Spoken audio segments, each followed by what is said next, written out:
ಕರ್ನಾಟಕ ರಾಜ್ಯದಲ್ಲಿರುವಂಥ ಪ್ರತಿಯೊಬ್ಬ ಆತ್ಮೀಯ ನಿವೃತ್ತ ಸರ್ಕಾರಿ ನೌಕರರೇ, ಪಿಂಚಣಿದಾರರೇ, ಕುಟುಂಬ ಪಿಂಚಣಿದಾರರೇ, ನಿಮಗೆಲ್ಲರಿಗೂ ಒಂದು ಭರ್ಜರಿ ಗುಡ್ ನ್ಯೂಸ್.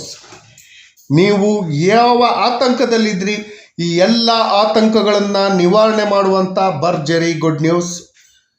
ಈಗೊಂದು ವಾರದಿಂದ ಒಂದು ತಿಂಗಳಿಂದ ನಿವೃತ್ತ ಸರ್ಕಾರಿ ನೌಕರರಿಗೆ, ಪಿಂಚಣಿದಾರರಿಗೆ ಇನ್ನು ಮುಂದೆ DA ಸಿಗೋದಿಲ್ಲ, DR ಸಿಗೋದಿಲ್ಲ, ಪಿಂಚಣಿ ಸೌಲಭ್ಯ ಸಿಗೋದಿಲ್ಲ ಅಂತ ಹೇಳಿ ಆತಂಕದಲ್ಲಿದ್ರಿ. ಈ ಎಲ್ಲ ಆತಂಕಗಳನ್ನು ಸುಪ್ರೀಂ ಕೋರ್ಟ್ನ ಐತಿಹಾಸಿಕ ತೀರ್ಪಿನಿಂದಾಗಿ ನಿವಾರಣೆಯಾಗಿದೆ. ನಿಮ್ಮೆಲ್ಲರಿಗೂ ಇನ್ನು ಮುಂದೆ ಯಾವ ರೀತಿಯಲ್ಲಿ ಪಿಂಚಣಿ ಹಾಗೂ DAಗಳು ಸಿಗುತ್ತೆ ಅನ್ನೋದ್ರ ಬಗ್ಗೆ ವಿವರವಾದ ಮಾಹಿತಿಯನ್ನು ತಮ್ಮ ಮುಂದೆ ಶೇರ್ ಮಾಡ್ತೀನಿ. ಈ ಮಾಹಿತಿಯನ್ನು ತಮ್ಮ ಮುಂದೆ ಶೇರ್ ಮಾಡೋದಕ್ಕಿಂತ ಮುಂಚಿತವಾಗಿ ಯಾರೆಲ್ಲ ಈ ಚಾನಲ್ಗೆ ಸಬ್ಸ್ಕ್ರೈಬ್ ಆಗಿಲ್ಲ, ದಯವಿಟ್ಟು ಕೆಳಗಡೆ ಕಾಣ್ತಾ ಇರೋಂಥ ಸಬ್ಸ್ಕ್ರೈಬ್ ಬಟನನ್ನು ಒತ್ತಿ ಬೆಲ್ ಐಕಾನನ್ನು ಕ್ಲಿಕ್ ಮಾಡಿ ಆಲ್ ಅಂತ ಮಾಡಿ. ನಿವೃತ್ತ ಸರ್ಕಾರಿ ನೌಕರರೇ, ಪಿಂಚಣಿದಾರರೇ, ಕೇಂದ್ರ ಸರ್ಕಾರ ಒಂದು ಕಾನೂನನ್ನು ತಂದಿತ್ತು. ಇನ್ನು ಮುಂದೆ DA, DR ಹಾಗೂ ಪಿಂಚಣಿ ಸೌಲಭ್ಯಗಳು ಸಿಗೋದಿಲ್ಲ ಅನ್ನೋ ಒಂದು ಕಾನೂನಿತ್ತು. ಈ ಕಾನೂನಿನಿಂದಾಗಿ ಪ್ರತಿಯೊಬ್ಬರು ಆತಂಕಕ್ಕೆ ಒಳಗಾಗಿದ್ದರು. ನಿವೃತ್ತ ನೌಕರರು, ಪಿಂಚಣಿದಾರರು ಈ ಆತಂಕವನ್ನು ನಿವಾರಿಸುವಂತಹ ಒಂದು ಐತಿಹಾಸಿಕ ತೀರ್ಪನ್ನು ಸುಪ್ರೀಂ ಕೋರ್ಟ್ ನೀಡಿದೆ. ಈ ತೀರ್ಪಿನಲ್ಲಿರುವಂಥ ಅಂಶಗಳೇನು, ನಿಮಗೆಲ್ಲರಿಗೂ ಎಷ್ಟೆಲ್ಲ ಪಿಂಚಣಿ ಹಾಗೂ DA ಲಾಭ ಆಗತ್ತೆ ಅಂತ ಇಲ್ಲಿದೆ ಮಾಹಿತಿ. ಕರ್ನಾಟಕ ರಾಜ್ಯದ ಪ್ರತಿಯೊಬ್ಬ ಆತ್ಮೀಯ ನಿವೃತ್ತ ಸರ್ಕಾರಿ ನೌಕರರು ಹಾಗೂ ಪಿಂಚಣಿದಾರರಿಗೆ DA ಲೇಟೆಸ್ಟ್ ನ್ಯೂಸ್ ಒಂದು ಬಂದಿದೆ. ಇನ್ನು ಮುಂದೆ ರಾಜ್ಯ ಸರ್ಕಾರಗಳು ತನ್ನ ನೌಕರರು, ಪಿಂಚಣಿದಾರರ ನಡುವೆ ತುಟ್ಟಿಭತ್ತೆ DA ವಿಚಾರದಲ್ಲಿ ಯಾವುದೇ ತಾರತಮ್ಯವನ್ನು ಮಾಡುವಂತಿಲ್ಲ, ವ್ಯತ್ಯಾಸ ಮಾಡುವಂತಿಲ್ಲ ಅಂತ ಹೇಳಿ ಸುಪ್ರೀಂ ಕೋರ್ಟ್ ಒಂದು ಐತಿಹಾಸಿಕ ತೀರ್ಪನ್ನು ನೀಡಿದೆ. ಬರೀ DA ವಿಚಾರದಲ್ಲೇ ಅಲ್ಲ, ಪಿಂಚಣಿ ವಿಚಾರದಲ್ಲೂ ಕೂಡ ಯಾವುದೇ ತಾರತಮ್ಯವನ್ನು ಮಾಡಬಾರ್ದು. ಸರ್ಕಾರಿ ನೌಕರರನ್ನ ಯಾವ ರೀತಿಯಲ್ಲಿ ನಡೆಸ್ಕೊಳ್ತಿರೋ ಅದೇ ರೀತಿಯಲ್ಲಿ ಪಿಂಚಣಿದಾರರು, ನಿವೃತ್ತ ನೌಕರರು ಹಾಗೂ ಕುಟುಂಬ ಪಿಂಚಣಿದಾರರನ್ನು ನಡೆಸ್ಕೊಳ್ಬೇಕು. ಅವ್ರಿಗೆ ಸಿಗಬೇಕಾದಂಥ ಸೌಲಭ್ಯವನ್ನು ಕೊಡಬೇಕು ಅಂತ ಹೇಳಿ ಸುಪ್ರೀಂ ಕೋರ್ಟ್ ಖಡಕ್ ಆದೇಶವನ್ನು ನೀಡಿದೆ.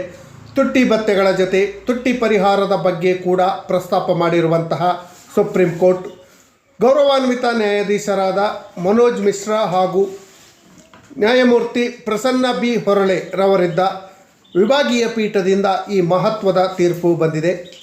ಇಂಡಿಯನ್ ಕಾನ್ಸ್ಟಿಟ್ಯೂಷನ್ 14 ವಿಧಿಯನ್ನು ಉಲ್ಲಂಘಿಸಿದ್ದಕ್ಕೆ ಸಂಬಂಧಪಟ್ಟ ಹಾಗೆ DA ವಿಚಾರದಲ್ಲಿ ಆರ್ಟಿಕಲ್ 14 ಉಲ್ಲೇಖಿಸಿ ಸುಪ್ರೀಂ ಕೋರ್ಟ್ ದ್ವಿಸದಸ್ಯ ಪೀಠ ಈ ಐತಿಹಾಸಿಕವಾದ ತೀರ್ಪನ್ನು ನೀಡಿದೆ. DA ಲೇಟೆಸ್ಟ್ ಅಪ್ಡೇಟನ್ನು ನೋಡೋದಾದರೆ, ಬೆಲೆ ಏರಿಕೆ ಹಾಗೂ ಹಣದುಬ್ಬರದಿಂದಾಗಿ ಅಖಿಲ ಭಾರತ ಬೆಲೆ ಏರಿಕೆ ಸೂಚ್ಯಂಕದ ಆಧಾರದಲ್ಲಿ ಸರ್ಕಾರಿ ನೌಕರರು ಹಾಗೂ ಪಿಂಚಣಿದಾರರಿಗೆ ಸರ್ಕಾರಗಳು ತುಟ್ಟಿ ಭತ್ಯೆಯನ್ನು DAಯನ್ನು ಹೈಕ್ ಮಾಡೋದನ್ನು ನೋಡಿದ್ದೀವಿ. ತುಟ್ಟಿ ಭತ್ಯೆ ಹೆಚ್ಚಿಸುವಾಗ ರಾಜ್ಯ ಸರ್ಕಾರಗಳು ಹಾಲಿ ಸೇವೆಯಲ್ಲಿರುವಂತಹ ಸರ್ಕಾರಿ ನೌಕರರು ಹಾಗೂ ನಿವೃತ್ತರಾಗಿರುವ ಪಿಂಚಣಿ ಪಡೆಯುತ್ತಿರುವಂತಹ ನೌಕರರ ನಡುವೆ ವ್ಯತ್ಯಾಸವನ್ನು ಮಾಡಲು ಸಾಧ್ಯವಿಲ್ಲ ಅಂತ ಹೇಳಿ ದೇಶದ ಸರ್ವೋಚ್ಚ ನ್ಯಾಯಾಲಯ ಸುಪ್ರೀಂ ಕೋರ್ಟ್ ಒಂದು ಐತಿಹಾಸಿಕ ತೀರ್ಪನ್ನು ನೀಡಿದೆ. ಸೇವೆಯಲ್ಲಿರುವ ಸರ್ಕಾರಿ ನೌಕರರು, ಪಿಂಚಣಿದಾರರ ನಡುವೆ ತಾರತಮ್ಯವನ್ನು, ವ್ಯತ್ಯಾಸವನ್ನು ತೋರಿಸಲು ಸಾಧ್ಯವಿಲ್ಲ ಅಂತ ಹೇಳುವ ಮೂಲಕ ಸುಪ್ರೀಂ ಕೋರ್ಟ್ ನಿವೃತ್ತ ಸರ್ಕಾರಿ ನೌಕರರ ಸಮಾನತೆಯ ಹಕ್ಕನ್ನು ಎತ್ತಿ ಹಿಡಿದಿದೆ. ನ್ಯಾಯಮೂರ್ತಿ ಮನೋಜ್ ಮಿಶ್ರಾ ಹಾಗೂ ಗೌರವಾನ್ವಿತ ನ್ಯಾಯಮೂರ್ತಿ ಪ್ರಸನ್ನ B ಹೊರಳೆ ರವರಿದ್ದಂತಹ ದ್ವಿಸದಸ್ಯ ಪೀಠವು ಕೇರಳ ರಾಜ್ಯ ಹಾಗೂ ಕೇರಳ ರಾಜ್ಯ ರಸ್ತೆ ಸಾರಿಗೆ ನಿಗಮ KSRTC ನಡುವೆ ಸಲ್ಲಿಸಿದ್ದ ಮೇಲ್ಮನವಿ ವಿಚಾರಣೆ ವೇಳೆಯಲ್ಲಿ ಈ ಮಹತ್ವದ ತೀರ್ಪನ್ನು ನ್ಯಾಯಪೀಠ ನೀಡಿದೆ. ಹಣದುಬ್ಬರದ ಆಧಾರದ ಮೇಲೆ ಕೆಲವು ಭತ್ಯೆಗಳನ್ನು ನೀಡಲು, ಅವುಗಳನ್ನು ಹೆಚ್ಚಿಸಲು ನಿರ್ಧಾರ ಕೈಗೊಳ್ಳುವಾಗ ನಿವೃತ್ತರಾಗದವರಿಗಿಂತ ಸೇವೆ ಸಲ್ಲಿಸುತ್ತಿರುವವರಿಗೆ ಹೆಚ್ಚಿನ ದರವನ್ನು ನಿಗದಿಪಡಿಸುವುದು ಅನಿಯಂತ್ರಿತ ಹಾಗೂ ಇಂಡಿಯನ್ ಕಾನ್ಸ್ಟಿಟ್ಯೂಷನ್ 14ನ ವೈಲೇಷನ್ ಆಗತ್ತೆ ಅಂತ ಹೇಳಿ ದ್ವಿಸದಸ್ಯ ಪೀಠವು ಅಭಿಪ್ರಾಯವನ್ನು ಪಟ್ಟಿದೆ. ನಿವೃತ್ತ ನೌಕರರು ಹಾಗೂ ಸರ್ಕಾರಿ ನೌಕರರಿಗೆ ಒಂದೇ ಥರದಾಗಿ ಬೆಲೆ ಏರಿಕೆ ಇರುತ್ತೆ. ಅವರಿಗೇನು ಬೆಲೆ ಏರಿಕೆ ವ್ಯತ್ಯಾಸ ಇರೋಲ್ಲ. ಸರ್ಕಾರಿ ನೌಕರರು ಹಾಗೂ ನಿವೃತ್ತ ಸರ್ಕಾರಿ ನೌಕರರು ಯಾವ ರೀತಿಯಲ್ಲಿ ಒಂದೇ ವಸ್ತುಗೆ ಒಂದೇ ಬೆಲೆ ಇರುತ್ತೋ ಅದೇ ರೀತಿ ಅವರಿಗೆ ಯಾವುದೇ ಡಿ ಎ ವ್ಯತ್ಯಾಸವನ್ನು ಮಾಡಬಾರ್ದು. ಅದು ಮಾತ್ರವಲ್ಲದೆ ನಿವೃತ್ತ ನೌಕರರು ಪಿಂಚಣಿಗೆ ಮಾತ್ರವಲ್ಲದೆ ತುಟ್ಟಿ ಪರಿಹಾರಕ್ಕೂ ಅರ್ಹರು.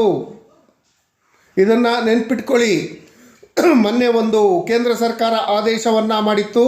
ಈ ಆದೇಶಕ್ಕೆ ಕೂಡ ಈ ಸುಪ್ರೀಂ ಕೋರ್ಟ್ ತೀರ್ಪು ನಿಮ್ಮೆಲ್ಲರಿಗೂ ಒಳ್ಳೆಯದಾಗತ್ತೆ. ನಿವೃತ್ತ ನೌಕರರು ಪಿಂಚಣಿಗೆ ಮಾತ್ರವಲ್ಲದೆ ತುಟ್ಟಿ ಭತ್ಯೆಗೂ ಅರ್ಹರಾಗಿರ್ತಾರೆ. ಜೊತೆಯಲ್ಲಿ ಬೆಲೆ ಏರಿಕೆ ಹಾಗೂ ಹಣದುಬ್ಬರದ ಆಧಾರದ ಮೇಲೆ ಇಬ್ಬರಿಗೂ ಕಾಲಕಾಲಕ್ಕೆ ಡಿ ಎಯನ್ನು ಪರಿಷ್ಕರಿಸಬಹುದಾಗಿದೆ. ಉದ್ಯೋಗಿಗಳು ಹಾಗೂ ಪಿಂಚಣಿದಾರರ ನಡುವೆ ಯಾವುದೇ ತಾರತಮ್ಯ ಮಾಡಿದರೆ ತುಟ್ಟಿ ಭತ್ಯೆ ಹಾಗೂ ತುಟ್ಟಿ ಪರಿಹಾರದ ಹೆಚ್ಚಳದ ವಿಭಿನ್ನ ದರವನ್ನು ನಿಗದಿಪಡಿಸುವುದು ತಾರ್ಕಿಕ ಸಂಬಂಧವೇ ಇಲ್ಲದಾಗತ್ತೆ. ಇದಕ್ಕೆ ಯಾವುದೇ ಸಂಬಂಧ ಇರೋದಿಲ್ಲ. ಇಬ್ಬರಿಗೂ ಒಂದೇ ಥರನಾಗಿ ಡಿ ಎನ್ನು ಘೋಷಣೆ ಮಾಡಬೇಕು ಅಂತ ಹೇಳಿ ಕೂಡ ತಿಳಿಸಿದೆ. ಹಣದುಬ್ಬರದ ಒತ್ತಡವನ್ನು ಪೂರೈಸಲು ಸರ್ಕಾರವು KSRTC ಉದ್ಯೋಗಿಗಳಿಗೆ ತುಟ್ಟಿ ಭತ್ಯೆ ಡಿ ಎಯನ್ನು 14% ಹೆಚ್ಚಿಸಲು ಹಾಗೂ ಪಿಂಚಣಿದಾರರಿಗೆ ತುಟ್ಟಿ ಪರಿಹಾರವನ್ನು DR ಅನ್ನು 11% ಮಿತಿಗೊಳಿಸಲು ಮಂಜೂರು ಮಾಡಿದ ಹಿನ್ನೆಲೆಯಲ್ಲಿ ಸುಪ್ರೀಂ ಕೋರ್ಟ್ನ ಪೀಠ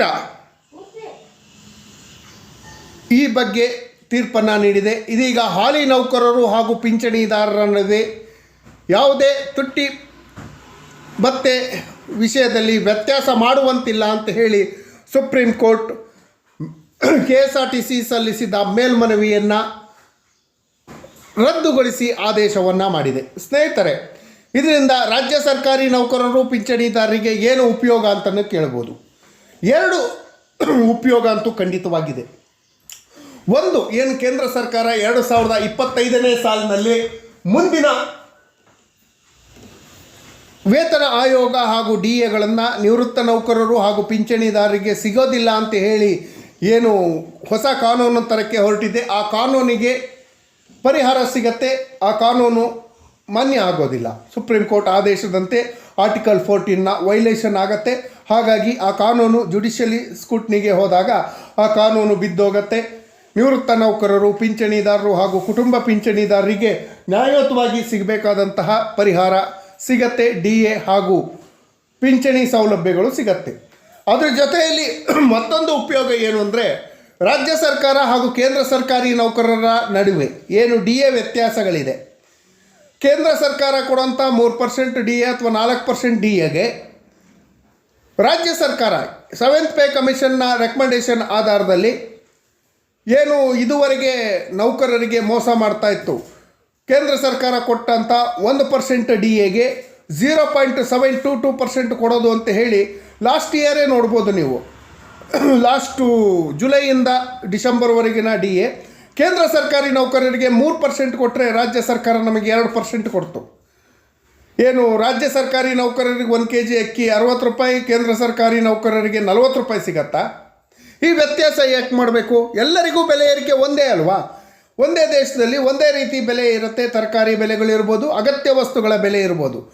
ಕೇಂದ್ರ ಸರ್ಕಾರಿ ನೌಕರರಿಗೆ 3%, ರಾಜ್ಯ ಸರ್ಕಾರಿ ನೌಕರರಿಗೆ 2% ಅಂದರೆ ಇದು ತಾರತಮ್ಯ ಅಲ್ವಾ? ಸಂವಿಧಾನದ ಆರ್ಟಿಕಲ್ 14ನ ವೈಲೇಷನ್ ಅಲ್ವಾ? ಸಮಾನತೆಯ ಹಕ್ಕಿನ ವೈಲೇಷನ್ ಅಲ್ವಾ? ಹಾಗಾಗಿ ಯಾರಾದರೂ ಸುಪ್ರೀಂ ಕೋರ್ಟ್ನಲ್ಲಿ ರಾಜ್ಯ ಸರ್ಕಾರಿ ನೌಕರರಿಗೆ ಕೊಡುವಂಥ ಡಿ ಎ ಬಗ್ಗೆ ಪ್ರಶ್ನಿಸಿ ಸುಪ್ರೀಂ ಕೋರ್ಟಿಗೆ ಹೋದರೆ ಖಂಡಿತವಾಗೂ ಜಯ ಸಿಗತ್ತೆ. ಈ ತೀರ್ಪಿನ ಆಧಾರದಲ್ಲಿ ಈ ಬಗ್ಗೆ ರಾಜ್ಯ ಸರ್ಕಾರಿ ನೌಕರ ಸಂಘ ಹಾಗೂ ಸಂಘಗಳು, ಪ್ರತಿ ಇಲಾಖೆಯಲ್ಲಿ 1-2 ಸಂಘಗಳಿದ್ದಾವೆ, ಎಲ್ಲರೂ ಒಂದಾಗಿ ಸುಪ್ರೀಂ ಕೋರ್ಟ್ನಲ್ಲಿ ಅರ್ಜಿ ಸಲ್ಲಿಸಿದ್ರೆ ಖಂಡಿತವಾಗಿಯೂ ಕೇಂದ್ರ ಸರ್ಕಾರ ಎಷ್ಟು ಕೊಡುತ್ತೆ ಡಿ ಎ, ಅಷ್ಟೇ ಡಿ ಎಯನ್ನು ರಾಜ್ಯ ಸರ್ಕಾರ ಕೂಡ ಕೊಡುತ್ತೆ ಅಂತ ಹೇಳ್ತಾ, ನಿವೃತ್ತ ಸರ್ಕಾರಿ ನೌಕರರು ಪಿಂಚಣಿದಾರರಿಗೆ ಆಗಿರುವಂಥ ಅನ್ಯಾಯವನ್ನು ನ್ಯಾಯಾಂಗ ಬಗೆಹರಿಸಿದೆ, ಅವರಿಗೂ ನ್ಯಾಯ ಕೊಡುವಂಥ ಕೆಲಸವನ್ನು ಮಾಡಿದೆ ಅಂತ ಹೇಳಿ ಈ ಮಾಹಿತಿ ತಮಗೇನಾದರೂ ಇಷ್ಟ ಆಗಿದ್ದರೆ ದಯವಿಟ್ಟು ಕೆಳಗಡೆ ಕಾಣ್ತಾ ಇರೋಂಥ ಸಬ್ಸ್ಕ್ರೈಬ್ ಬಟನನ್ನು ಒತ್ತಿ ಬೆಲ್ ಐಕನನ್ನು ಕ್ಲಿಕ್ ಮಾಡಿ ಆಲ್ ಅಂತ ಮಾಡಿ. ನೀವು ಫೇಸ್ ಮಾಡ್ತಾ ಇರೋಂಥ ಎಲ್ಲ ಪ್ರಾಬ್ಲಮ್ಗಳನ್ನು ಲೀಗಲ್ ಆಗಿ ಸಾಲ್ವ್ ಮಾಡ್ಕೊಳ್ಳೋಕ್ಕಿರೋಂಥ ಉತ್ತಮ ವೇದಿಕೆ ಸರ್ಕಾರಿ ನೌಕರ ಮಿತ್ರ ಯೂಟ್ಯೂಬ್ ಚಾನಲ್. ಈ ಚಾನಲ್ಗೆ ಜಾಯ್ನ್ ಆಗಿ. ಧನ್ಯವಾದಗಳು. ಜೈ ಹಿಂದ್, ಜೈ ಕರ್ನಾಟಕ ಮಾತೆ.